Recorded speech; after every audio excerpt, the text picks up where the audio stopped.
Alrighty, taking Falkor up to my awesome mechanic Pat for a major service. It's a little bit overdue, but I do oil and filter myself in between anyway, quite often, more often than it says, because oil is cheaper than engines. But anyway, yep, it's just a little bit short of 125,000 on the clock, and I'm going to get major service and another Shinko 705 on the rear to replace the one that's on there, which isn't quite worn out. But I got a big trip coming up in a month's time, and I'll certainly go through it on that trip. I know I'll be coming back for the second half of the trip with a bald tyre, or trying to find somewhere during the trip to buy one.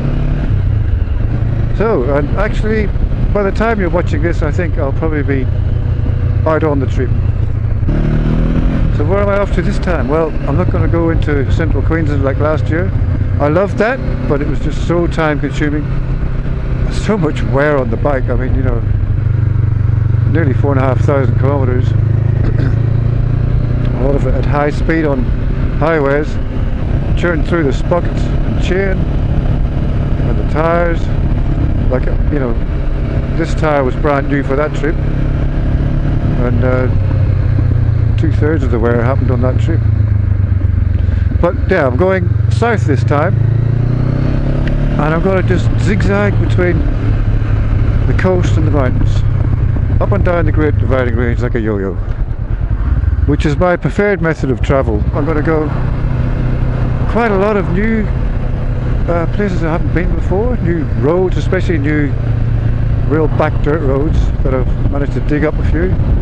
I'm going to go to a few places where I have been in the ute with wifey that I just think are spectacular, wonderful. Wollemi National Park, for example, just the most incredible campground in there, and it's such a beautiful place. I'm going to go in there, going to go to a couple of nice places on the coast. Going to basically start by going up to Dorrigo, then down to the coast, then hopefully up the Oxley Highway, which I haven't done for probably the last time was 7-8 years ago with Wyvern Biker when he came visiting. Problem there being at the minute it's largely closed due to remediation work for the all the mudslides. I'm just hoping to hell it's open by the time I go through. Otherwise, there is a plan B, which is a much more spectacular dirt route that follows the same lines as the Oxley Highway. And then I'm going to come back in through the inland areas of Murrurundi and stuff, and I'll find some awesome looking back dirt roads to explore on my way along here. I've found points of interest to check out. I'm really looking forward to it.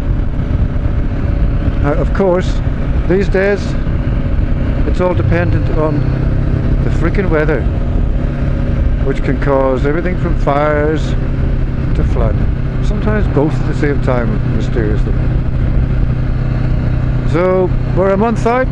I'm thinking, yeah, we're probably good, but the weather is all over the place. They were predicting the I never remember which is which. They were predicting the El Nino or the La Nino, whichever. They were predicting the dry one to come this year after 3 successive years of the wet one. Now they're saying no, actually the wet one's coming back.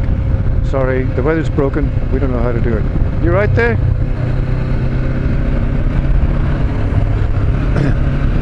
So yeah, you never know. You never know what will happen with the plans.